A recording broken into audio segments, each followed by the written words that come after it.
मैं पानी हूँ, पहाड़ों से बहकर खेतों तक पहुंचता हूँ। बिना मेरे हरियाली सिर्फ सपना है। मैं शांत दिखता हूँ पर मेरी ताकत को तो जीवन देता हूँ।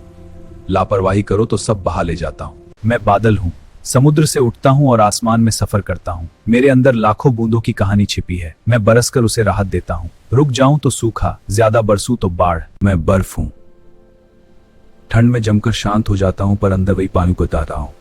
पहाड़ों पर मैं तो जम देता हूँ। मेरा धैर्य ही मेरा बल है।